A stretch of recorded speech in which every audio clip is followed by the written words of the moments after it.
आपल्यासोबत पालकमंत्री आहेत. साहेब, जिल्ह्यात जोरात काल 2 दणके दिलेत, 2 धमाके केलेत. कोणी कोणी प्रवेश करायच्या मार्गावर आहे आणि कोण कोणी येणार आहे? आपण काल पाहिलं असेल की भारतीय जनता पक्ष येणाऱ्या पंचायत समिती, जिल्हा परिषद आणि नगरपालिका, महानगरपालिकेच्या निवडणुकीच्या अनुषंगानं तयारी करत आहे.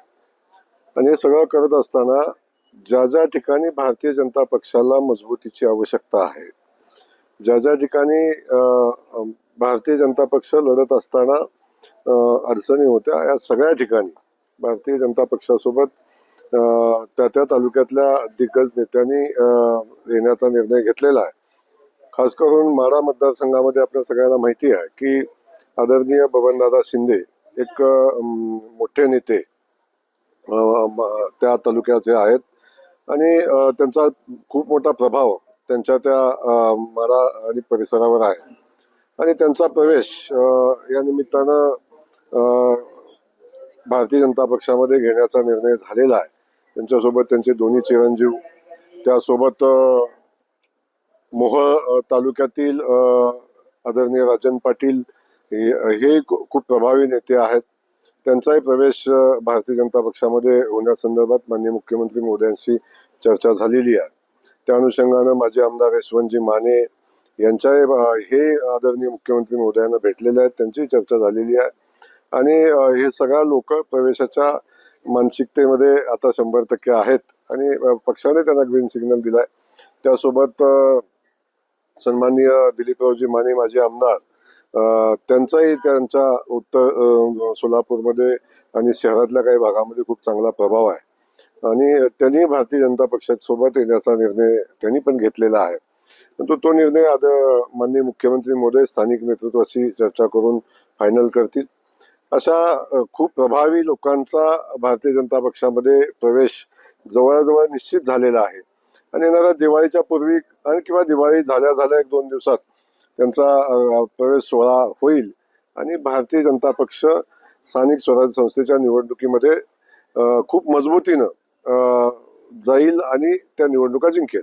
दीपक साळुंखे पाटील यांचे नाव आहे सांगोल्यातून. अजून बऱ्याच नेत्यांची नावं चर्चेत यायला लागलीत. अजून वेटिंगला किती जण आहेत? मी परवा सांगोल्यात सांगितलं होतं आपल्याला की हा तर फक्त ट्रेलर आहे, पिक्चर अजून बाकी आहे. आणि मी आजही सांगतो की हे नेत्यांचा प्रवेश तर होतोय, त्याच्यासोबत अनेक नेते आता भारतीय जनता पक्षामध्ये येतील आणि त्यांना भविष्यामध्ये भारतीय जनता पक्षावर आणि इथल्या माननीय मुख्यमंत्री महोदयांच्या नेतृत्वावर, आदरणीय मोदीजींच्या नेतृत्वावर लोकांचा विश्वास आहे. त्यांना माहिती आहे की आता भारतीय जनता पक्षाशिवाय कुठलाही पक्ष आता या भागाचा विकास करू शकत नाही, या भागातल्या जनतेला न्याय देऊ शकत नाही. स्वबळावर लढायची तयारी आहे एकंदर? नाही, आमची तर पहिल्यापासून भूमिका आहे की भारतीय जनता पक्ष हा या महायुतीचा पिलर आहे आणि सगळ्यांना सोबत घेऊन लढण्याची आमची मानसिकता आहे. परंतु तसं घडलं नाही तर आमची स्वतःच्या स्वबळावर लढण्याची आमची तयारी आहे. पण शक्यतो निवडणुका ह्या सगळ्यांना सोबत घेऊन होती. दोस्तीत कुस्ती होते आता ती वेळ आणि परिस्थिती ठरवेल, परंतु दोस्तीत कुस्ती होऊ नये अशी आमची भावना आहे. शेवटी वेळ जशी येईल त्या पद्धतीने पुढे जायचा निर्णय. अजितदादांची काही लोक आलेत, एकनाथ शिंदेची लोक तुमच्याकडे आलेत, त्यामुळे दोस्तीत कुस्ती होतीये का?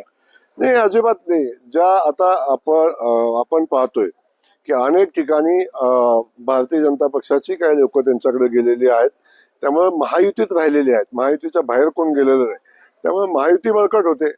महापालिका आणि जिल्हा परिषद एकतर्फी विजय मिळवणार?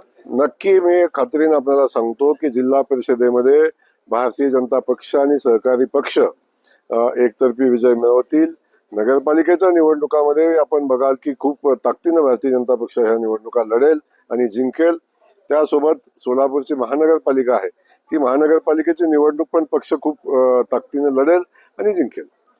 कॅमेरामॅन सचिन जाडेसह सुनील दिवाण, एबीपी माझा, उघडा डोळे बघा नीट.